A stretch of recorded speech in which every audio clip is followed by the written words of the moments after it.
नमस्कार, स्वागत है आप सभी का। मैं आपके साथ रोहित रंजन। हमार बिहार प्रगति के पथ पर 5 सालों के बाद जब चुनाव आता है तो हिसाब किताब जनता मांगती है कि आपने क्या किया, और इस हिसाब किताब को हम यानी कि हमारा अपना channel news state Bihar Jharkhand आपके सामने बारीकी से लेकर आता है। सरकार के कामकाज को दिखाता है, आपके लिए जो कार्य हुए हैं उनको बताता है, और सिर्फ इतना ही नहीं, विपक्ष अपनी भूमिका को कैसे निभा रहा है ये भी हिसाब किताब रखता है। और आज इस मंच पर हम उन तमाम चेहरों से बात करेंगे और ये समझेंगे कि हमारा बिहार प्रगति के पथ पर कहां पहुंचा है। तो सबसे पहले आप सभी का बहुत बहुत स्वागत है इस मंच पर, और मैं यहां पर शुरुआत करूंगा अपने सेशन के पहले सेशन का, और जिसमें हमारे साथ खास मेहमान होंगे। मैं मेहमान से भी आपको मिलवाता हूं, लेकिन सबसे पहले मैं मंच पर आमंत्रित करूंगा हमारे मैनेजिंग और editorial director mister Sanjay Kulshreshtha ji का कि वो मंच पर आए और हमारे साथ वो अपने साथ लेकर आए बिहार के डिप्टी सीएम विजय सिन्हा जी को भी बहुत बहुत स्वागत करते हैं। और साथ ही मैं आमंत्रित करूंगा मेरे सहयोगी रमेश भट्ट का कि वो भी मंच पे आए, ताकि यहां से प्रश्नों का सिलसिला रमेश विजय जी के साथ लेकर बढ़ाएंगे। प्लीज मोमेंटो और बुके ले आए ताकि हम माननीय उप मुख्यमंत्री जी का स्वागत करें।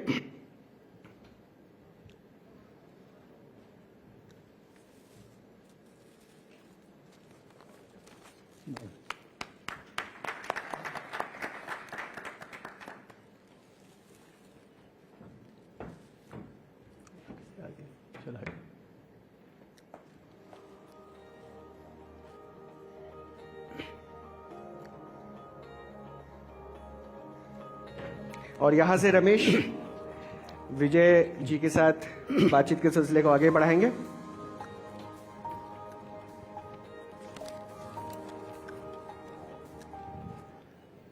शुक्रिया रोहित, और बहुत अभिनंदन है विजय सिन्हा साहब आपका। बिहार के उप मुख्यमंत्री न्यूज नेशन के मंच पे मौजूद है। मैं आप सभी से कहूंगा जोरदार तालियों से उनका अभिनंदन और स्वागत करें। बहुत धन्यवाद समय देने के लिए। चूंकि चुनाव नजदीक है सिन्हा साहब, तो आपका आत्मविश्वास क्या कह रहा है? मतलब आपकी जो आप पूजा पाठ करके आए हैं, मन में क्या है? मतलब इस बार जो अगला चुनाव है उसमें क्या नतीजे आने जा रहे हैं? देखिए, चुनाव हर 5 वर्ष पर आता है और हम लोग कई चुनाव लड़े हैं, और शक्ति की भक्ति भी हर वर्ष होती है। तो जहां शक्ति का आशीर्वाद रहता है, मन में श्रद्धा और भक्ति रहता है, वहां परिणाम की चिंता नहीं होती है। बगैर परिणाम की चिंता के हम शक्ति और भक्ति के भाव से कर्तव्य के पथ पर बढ़ते जाते हैं, और कर्तव्य जब ईमानदारी से हो, परिणाम भी सकारात्मक आता है।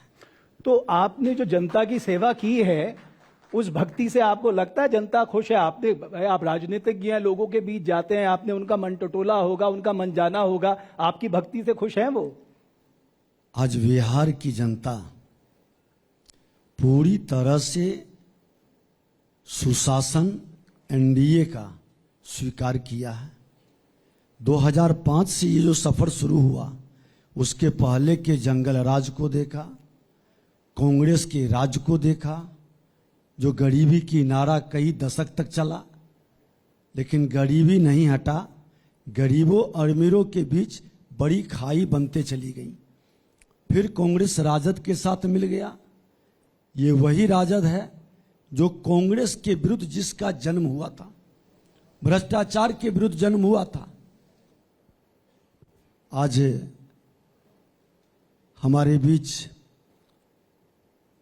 जन जन के नेता लोकनायक जयप्रकाश नारायण जी जो आंदोलन चलाए थे, उस आंदोलन के उपज श्रीमान लालू प्रसाद यादव जी भी थे।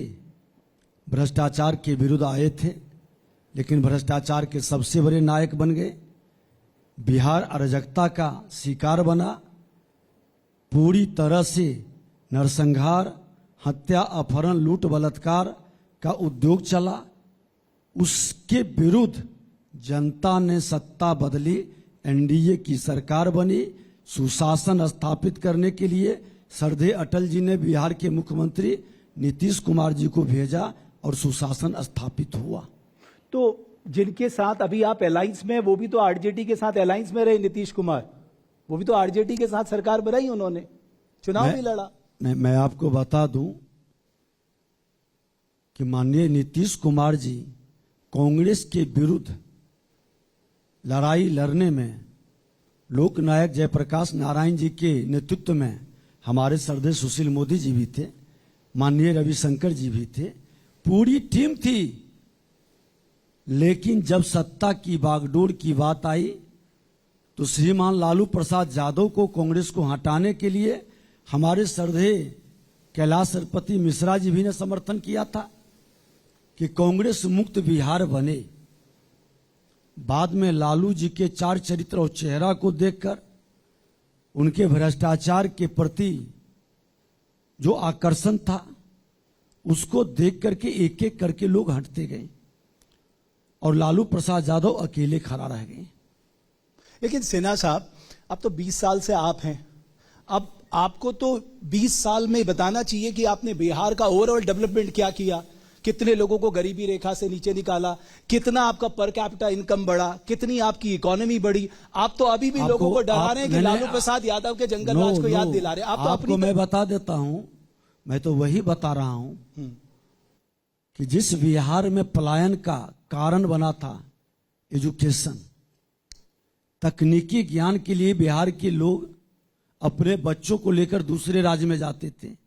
आज बिहार में ये 20 साल के सफर में हमारे हर जिले के अंदर engineering college, polytechnic college, ANM GNM college, पारा मेडिकल कॉलेज, आईटीआई, महिला आईटीआई, हर पंचायत के अंदर उच्च विद्यालय। आज एजुकेशन के लिए मेरे बच्चे अब अब तो हर जिले के अंदर मेडिकल कॉलेज की भी हमने शुरुआत कर दी है। तो बिहार में सभी तकनीकी शिक्षा एनडीए सरकार में आज हर जिले के अंदर उपलब्ध हो रहा है। और सुन लें सर, बिहार के अंदर उस समय 2000 किलोमीटर भी नेशनल हाईवे नहीं थे, आज हमारा उससे 4 गुना ज्यादा नेशनल हाईवे है। बिहार के राजधानी पहुंचने में 7 घंटा 8 घंटा लगता था, आज बिहार के राजधानी पहुंचने में किसी भी कोने से 3 साढ़े 3 घंटा में राजधानी पहुंच रहे हैं। ये डेवलपमेंट है, ये विकास की गति बढ़ी है। और जो कहे गरीबी रेखा से, तो देश के प्रधानमंत्री नरेंद्र मोदी जी के पहल पर जो गरीब कल्याण वर्ष के रूप में काम हुआ, डबल इंजन की सरकार का परिणाम है कि देश में 25 करोड़ लोग गरीबी रेखा से बाहर निकला। बिहार में भी 2 करोड़ से ज्यादा लोग गरीबी रेखा से बाहर निकला। यह अंतर है बिहार के अंदर।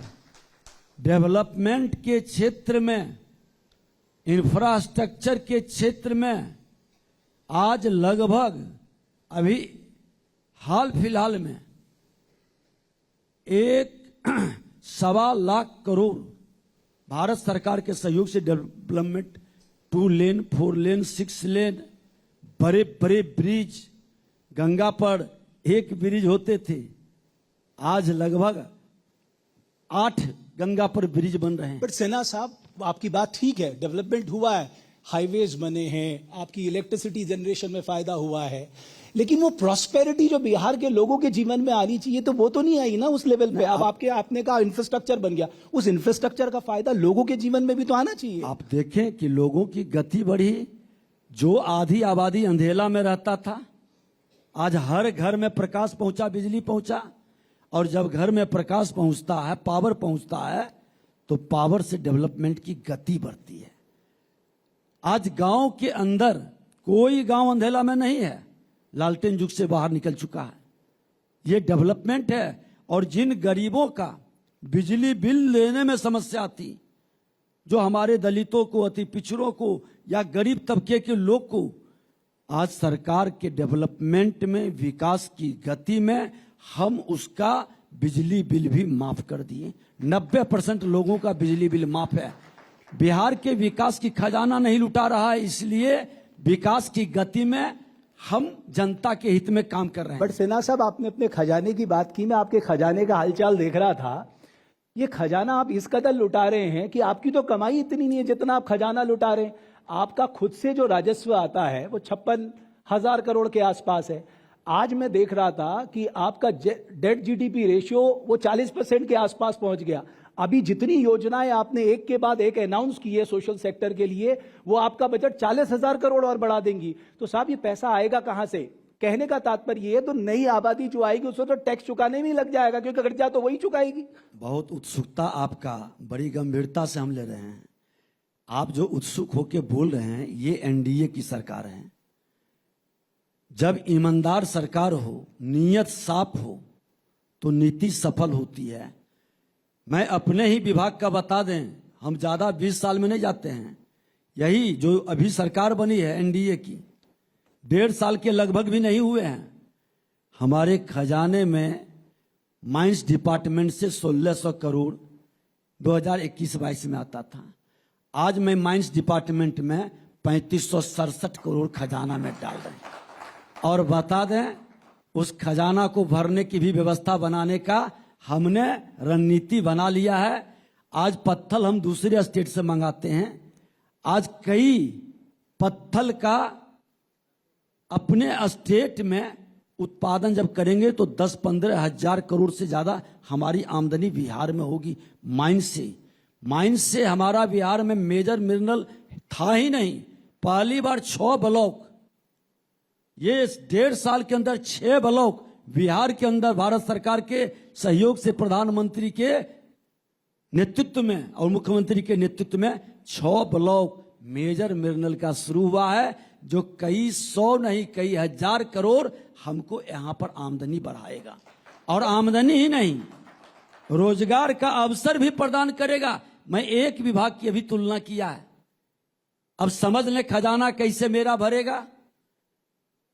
आज जिस खजाने के अंदर पथ निर्माण मंत्री मैं था, जिस पैसे की लूट होती थी, खजाना लूटा जाता था प्रत्यक्ष या अप्रत्यक्ष रूप से, मैं जब मिनिस्टर बना तो उस खजाने पर लूटने वाले को चोट किया, पकड़ने का काम किया, एक्स्ट्रा कैरेज करता था।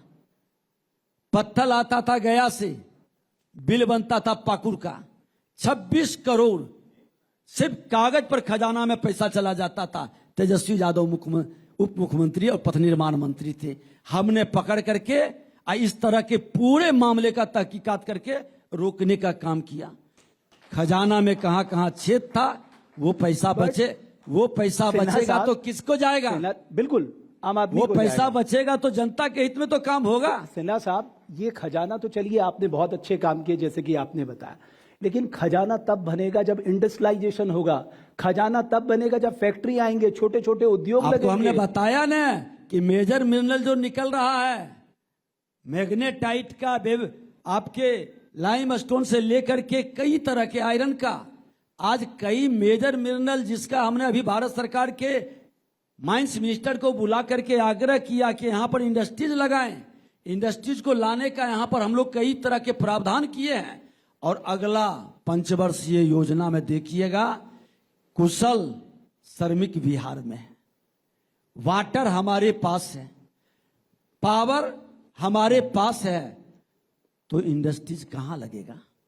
लगना चाहिए था ना अभी तक। इसलिए अभी तक नहीं लग रहा है, क्योंकि राजनीतिक और अस्थिरता के कारण कहीं न कहीं लालू प्रसाद यादव का बिहार लोगों के मन मस्तिष्क से भूला नहीं। लेकिन राजनीतिक और उसको हम हटाने का पूरी तरह से व्यवस्था कर रहे हैं। और बिहार के मुख्यमंत्री जी ने भी कह दिया है कि हम तो समाजवादी के पुत्र के नाते इसको अवसर दिया था 2-2 बार, लेकिन अब कभी नहीं, क्योंकि नेचर सिग्नेचर नहीं बदलता है, ये लूटने में लगा रहता है। इसलिए अब निवेशक के मन में ये भाव आ चुका है कि अब एनडीए की सरकार स्थिर सरकार रहेगी, जो विकास के प्रति समर्पित रहेगा और बिहार के समृद्धि के प्रति पूरी ताकत से लगा रहेगा। तो ये भी विजय जी, ये भी विश्वास है कि अब नीतीश जी बिल्कुल मनसा वाचा कर्मणा से आपके साथ ही रखेंगे, क्योंकि उनका मन कई बार मैंने देखा बदल जाता है। तो वो डर कहीं ऐसा तो नहीं कि आपके मन में? आपने देखा कि वो अपने ही कई मंच पर इस विषय को रखे हैं, और लोग जब देख लेता है, सच को जान लेता है, भावकाल बनाता है। लेकिन मैं एक चीज आपसे कहना चाहूंगा आपके मंच से, कि भविष्य बेहतर करना है तो भूत को जानने की जरूरत है। जो पास्ट को जानेगा, जो भूत को जानेगा, वर्तमान में सुधारेगा, वही बेहतर फ्यूचर बनाएगा। और भूत भी वर्तमान भी, अब ये दोनों के समन्वय भविष्य बिहार का बेहतर बनेगा। ये राजद के, कांग्रेस के कल्चर और उसके जंगल राज के पाठशाला में पढ़ने वाले लोग कभी भी बेहतर बिहार नहीं बना सकता है। बिहार की जनता ये स्वीकार कर ली है। अच्छा, आपने ना पूरा इर्द गिर्द मैंने देखा, मुझे अच्छा लगा कि आपने कहा कि साहब जीरो टॉलरेंस और करप्शन है, मतलब आप भ्रष्टाचार के बहुत खिलाफ है। आपने एग्जाम्पल दिए, साहब आप पथ निर्माण मंत्री थे, आपने उसमें लूप होल्स खत्म किए। लेकिन अभी आपकी पार्टी के कई लीडर्स पे बहुत गंभीर आरोप लगाए प्रशांत किशोर ने। आपकी पार्टी के लीडर्स, आरके सिंह साहब जो पूर्व केंद्रीय मंत्री है, उन्होंने कहा कि साहब या तो आप आके बिल्कुल स्पष्ट करो अपनी स्थिति, नहीं तो आप हमारी पार्टी को छोड़ो। हमारे ऊपर क्वेश्चन उठ रहे हैं, जनता के बीच में हमारी छवि खराब हो रही है। विजय सिन्हा किस तरह से इस बात को देखते हैं कि एक के बाद एक लीडर्स के ऊपर जो करप्शन के चार्जेस हैं, उन लीडर्स को क्या करना चाहिए? मैं बता दूं कि आरोप, विपक्ष को आरोप लगाने का अधिकार है, मैं उस पर आपत्ति नहीं कर सकता। आरोप लगाए, मैं भी नेता प्रतिपक्ष रहा हूं, मैं भी आरोप लगाता था प्रामाणिकता के साथ। आरोप जब भी लगाएं प्रामाणिकता के साथ, और उस प्रामाणिकता को जनता के बीच उजागर करनी चाहिए। नहीं सुनता है तो माननीय न्यायालय के शरण में जाना चाहिए। मैं भी तो श्रीमान लालू प्रसाद यादव पर आरोप लगाया था। हमारे ही नेता माननीय रविशंकर जी, सुशील मोदी जी, ललन बाबू चारा चोर का आरोप लगाए थे, खजाना लूटने का। नहीं सुनी सरकार, माननीय न्यायालय में गए, न्यायालय ने संज्ञान लिया और उनको जेल के अंदर बंद कर दिया। मैं कहना चाहता हूं, आरोप जिस पर लगता है, कोई भी हो, मैं ही खुद क्यों ना हो, आपका अधिकार है माननीय न्यायालय में जाने का, प्रमाण के साथ। माननीय न्यायालय इतिहास रहा है कि ऐसे लोगों को नहीं, बख्शा नहीं है। दो स्थितियां हैं। आप क्या कहना चाह रहे हैं, थोड़ा मैं अपनी जनता जनार्दन के लिए स्पष्ट करना चाहूंगा। आप कह रहे हैं प्रशांत किशोर पब्लिक आरोप लगाने के बजाय कोर्ट में जाएं और कोर्ट में उनको घसीटें, या कह रहे हैं जो आपके लोग हैं वो उनके खिलाफ मानहानि का दावा करें? निश्चित तौर पर। कौन सी बात आप कह रहे हैं? आज हम तो नहीं, आज हम ही पर तो आरोप लगाया कि 2 जगह वोटर लिस्ट में नाम है, सर्टिफिकेट में 2 डेट है। मैंने सारे चैनल को बुला करके पूरी विषय को साफ तौर पर रखा, प्रामाणिकता के साथ दिखा दिया। तो बाकी लोगों को भी ऐसे ही करना चाहिए, नहीं? वही तो मैं पूछ रहा हूं। मैं तो कह रहा हूं कि ये अपनी अपनी नैतिकता होती है और अपने अपने विचार होते हैं। अब अनर्गल आप आरोप लगाते रहेंगे तो लोग रोज सफाई उसका देते रहेंगे। मेरा कहना है कि विपक्ष को आरोप लगाने का अधिकार है, मैं उस पर आपत्ति नहीं उठा सकता। और राजनीति में, लोकतंत्र में यही खूबसूरती है कि प्रतिपक्ष अगर जो सजग और जिम्मेवार होता है तो सत्ता पक्ष जनता के प्रति ज्यादा संवेदनशील होता है। नहीं, तो प्रतिपक्ष ने तो ये सवाल ही नहीं उठाए ना। ये तो जो प्रशांत किशोर आए हैं, एक थर्ड कॉर्नर फाइट बनाने की कोशिश कर रहे हैं, उन्होंने आरोप लगाए। वो तो कह रहे हैं सत्ता पक्ष और प्रतिपक्ष के बीच में मैच फिक्स है, कोई कुछ नहीं बोलता, सबको एक दूसरे के बारे में पता है। प्रशांत किशोर तो सर यहां तक कह रहे हैं कि अगर मेरे बारे में कोई बोलेगा तो मैं उसकी भी कुंडली खोलने में देर नहीं लगाऊंगा। तो लोगों को डर भी लग रहा है उसके खिलाफ बोले। मैं तो बता दिया कि वो प्रतिपक्ष का हो या आम जनता हो, लोकतंत्र में लोक लज्जा, लोक मर्यादा सबकी जिम्मेवारी है। और सत्ता में बैठे लोग सजगता के साथ अपने विषय को रखते हैं और रखनी चाहिए। ये राजनीति की विडंबना है कि आजादी के बाद राजनीति को हम जिस दलदल की ओर ले जा रहे हैं उससे बाहर निकालने की जरूरत है। और हम जब आरोप लगाते हैं तो प्रामाणिकता के साथ। और मैं विधानसभा का अध्यक्ष भी रहा, अपने विधायकों के बीच हम शुरू से कहते थे विधायिका की विश्वसनीयता जनता के बीच घट रही है। ये जिम्मेवारी सत्ता में बैठे लोगों की नहीं है, विपक्ष में भी लोगों की है कि हम जब भी कोई शब्द का प्रयोग करें, आरोप प्रत्यारोप करें, तो पूरे तथ्य के साथ, प्रामाणिकता के साथ। और मैंने सदन में बिना तथ्य और प्रामाणिकता के किसी को इजाजत ही नहीं देता था बोलने का। ये लोकतंत्र की मर्यादा होती है। आप अभी हम आप पर आरोप लगा दें कि आप बलात्कारी हैं, आप साबित करें कि नहीं मैं बलात्कार नहीं किया। राजनीति इस तरह से चलेगी क्या? राजनीति की ये विडंबना।